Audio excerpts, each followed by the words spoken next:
The skeleton changes across the human lifespan. This is characterized predominantly by bone formation and growth throughout childhood, followed by a gradual loss of bone density that begins in early adulthood that can accelerate significantly in older adults.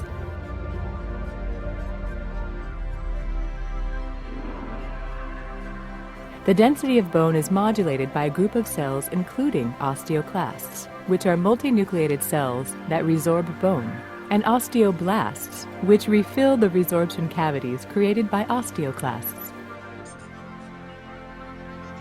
Osteoclasts anchor themselves to the surface of bone.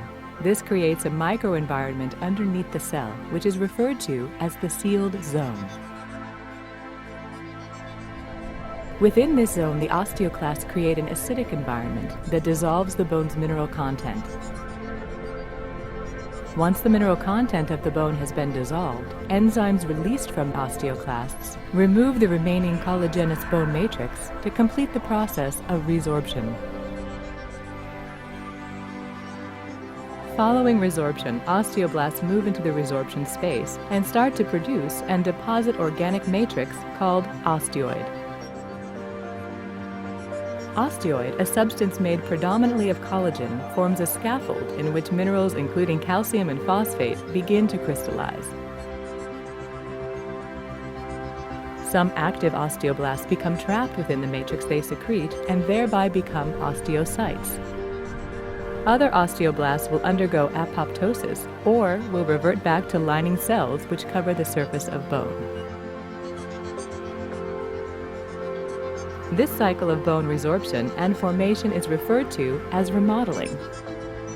There is also a process where bone formation by osteoblasts occur without prior bone resorption by osteoclasts. This results in an increase in bone mass and is referred to as bone modeling. Bone modeling promotes the growth of bones and is important for maintaining bone strength. Remodeling also plays an important role during bone growth by optimizing the growing structure.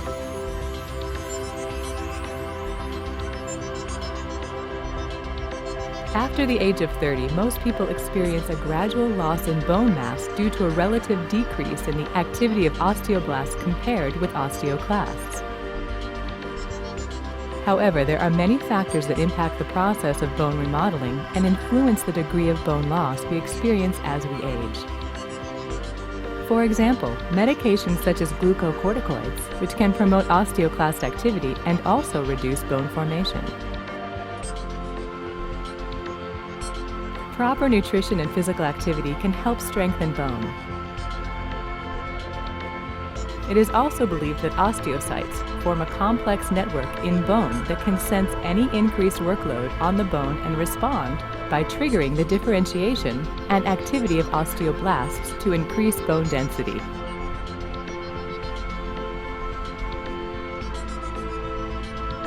Conversely, when bone experiences reduced loading conditions, such as during long-term bed rest, resorption and remodeling increase to eliminate underloaded bone.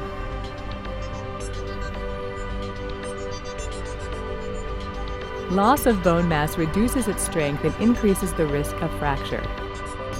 This highlights the importance of staying active, maintaining good nutrition throughout life, and being aware of personal risk factors associated with low bone density.